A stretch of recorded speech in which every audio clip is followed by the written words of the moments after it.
picture for the gram here this morning.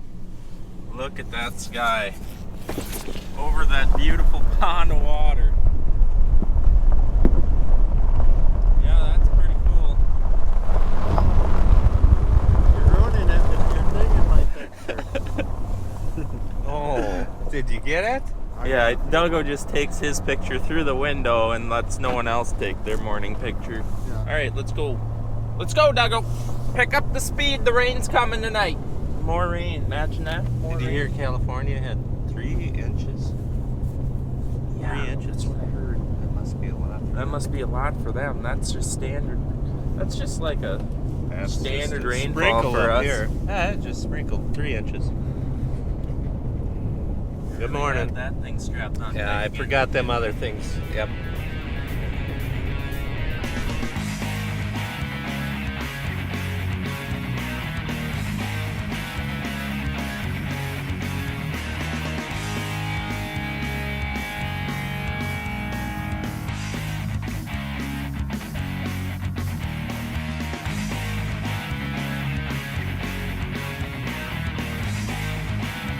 It's a brisk and breezy day today.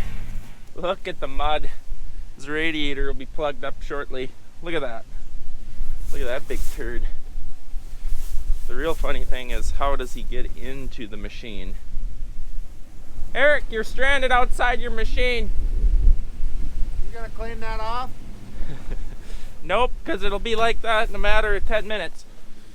Ooh. Yeah, I feel sorry for the poor guy that has to clean this off. Yeah, me too. I can't see out of my windows. Dump some of that northern chill on there. Yeah? Okay. You gotta hand me my stuff once I get up there. You stay here. You got a heated seat, and I don't, Stay here. And then and it's cold. give this to the driver. Okay. And then Start your engine you have so it's to warm. load. No. Oh my gosh. You want your coffee? I don't drink coffee, believe it or not. Do you want to be buried in a shallow grave? So the temperatures have dropped massively. So we're dealing with 40s and high 30s. We did have a night at 27 here just a couple nights ago. And I forgot to turn the kill switch on. Gotta get back out in the dreadful wind.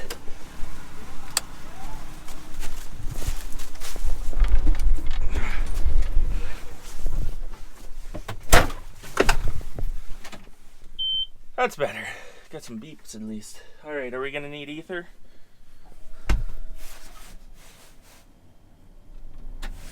Nope. No need for ether.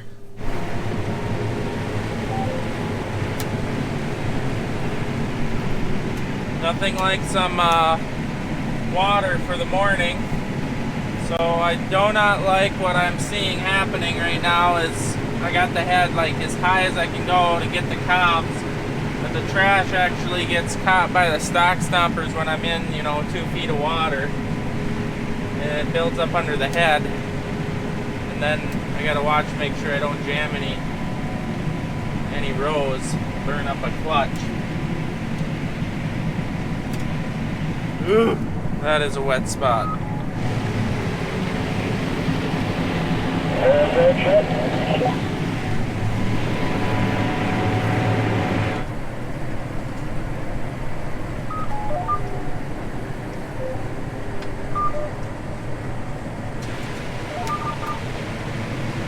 Well, I'm on the last 5 rows of this field. I'm not sad. Well, it's kind of nice to get back in the combine for a day and a half here after a little break.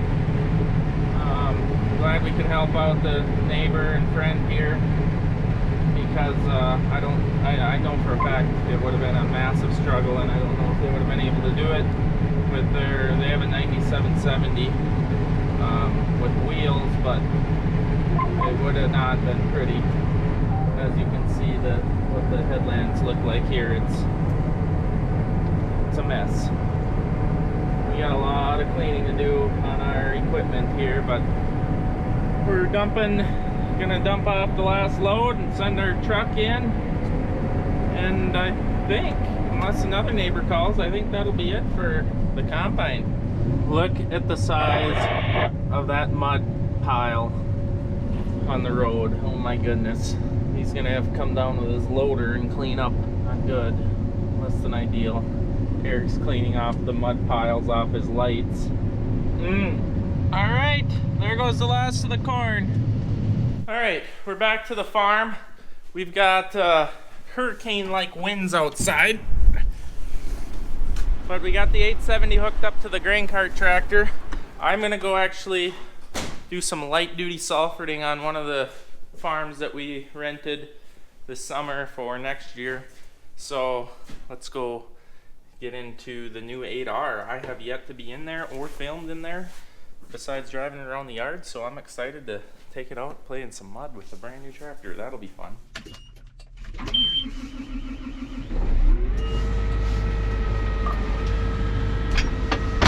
Alrighty, I get to drive my new tractor. That's awesome. Use this big sulfured unit here. This is more of a spring tool, but on our lighter ground we will use this in certain soil types. And then also we have to get as much done as possible because it's supposed to rain another 1.5 inches tonight and tomorrow. So we're just gonna try and do anything. Anything is better than nothing, right? Right. What do we got here? Air conditioned seat, massage. Wow, this is nice. Hard to see out this side of the cab, but now's Eric. He's running the 870 Ripper. Looks like it's working okay. I see some black skid marks, so he's definitely struggling in areas, but I gotta run back to the farm. This thing needs to be fueled up, and then we'll be out to the field with her.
So this is actually a half section missing 180 out of it. So it's about 200 acres. And the pathway to get to the 180 is it's this. So you might need to do some work on that. Also some tree trimming back there and possibly up here. Because our equipment's a little bit larger than the average. A little scared up in here actually with this thing.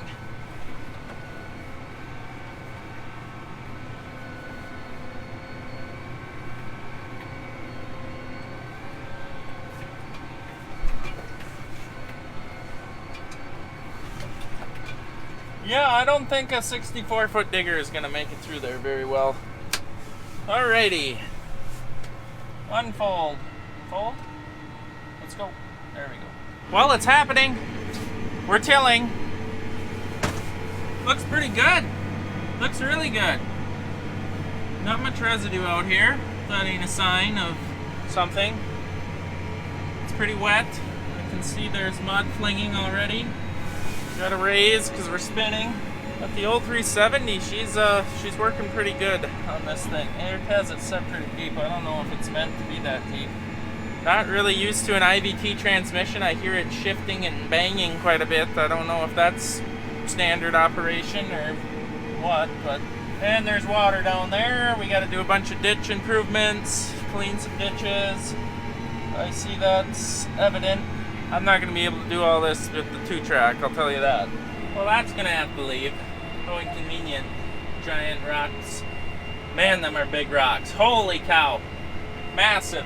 Yeah, I wonder how massive the one that's underneath this rock pile is. That's what old timers used to do. If they found a rock that was too big to move, they would start a rock pile on top of it. So that'll be a cool video in the future. Okay, I've done about 60 acres with the DMI ripper here. Run that daylight, so I'm gonna do a quick check, see what's broke on it, because there will be something broke on it. Let's start with the disc. As long as one of these doesn't like completely fall off, I'm not too worried about it. We go through the bearings in the off season. I'm not gonna replace one here. I'm not gonna go through and spin them all right now, but all the discs are there. So just tripped on a corn stalk. Must not have been a May West stomper. Next, T-bolts. You guys know about these, I'm sure. Busts at the top. This is what holds the levelers on the back of the DMI. That breaks at the top, bolt falls down. Those all look good. Next, shear bolts on the shanks. The spring can be sprung or trip, but sometimes you bust a shear bolt instead. So let's look. It would be this one up here that tends to break, and you got to look at both sides, because sometimes it'll break off one side of the bolt, the head or the nut, but the whole bolt won't fall out. Oh boy. Yeah, here's one. So right here, busted the head off the bolt, and there sits what's left of the bolt and the nut. It's still in there. I got dirt in my eyes. Do I just run it? That looks good. Okay. I think we just got the one. Alright, well, I got a sledgehammer. See if I don't have the other stuff, and we'll replace this. Yeah, I'll bust it off right at the, what is that, the shank where the head and the bolt is, where the thread starts. Not that shank, the bolt shank. The shoulder. The bolt shoulder? Yeah. Okay. Stay tuned. Got my hardware. All I have for tools is a sledgehammer and a 3/4 inch drive ratchet, which is quite overkill, but let's see if we can't do this.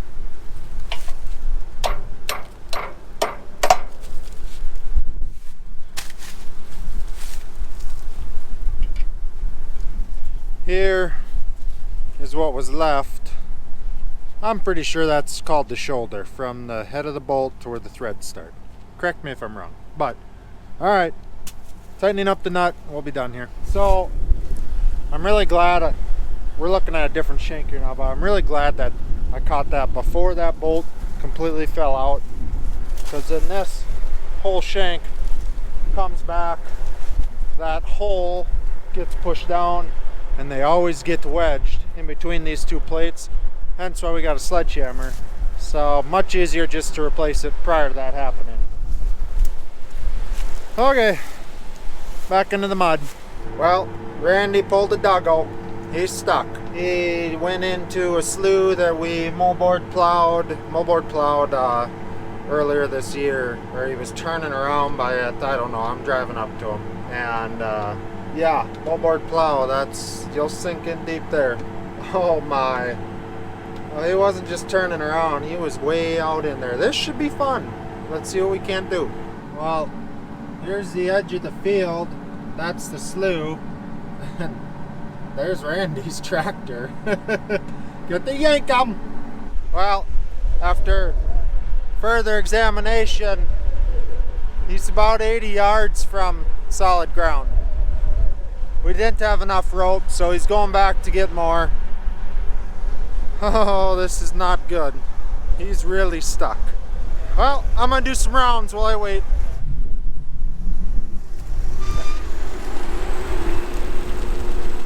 Okay, that thing drove itself out. We're gonna get him realigned and pull out the Selford now.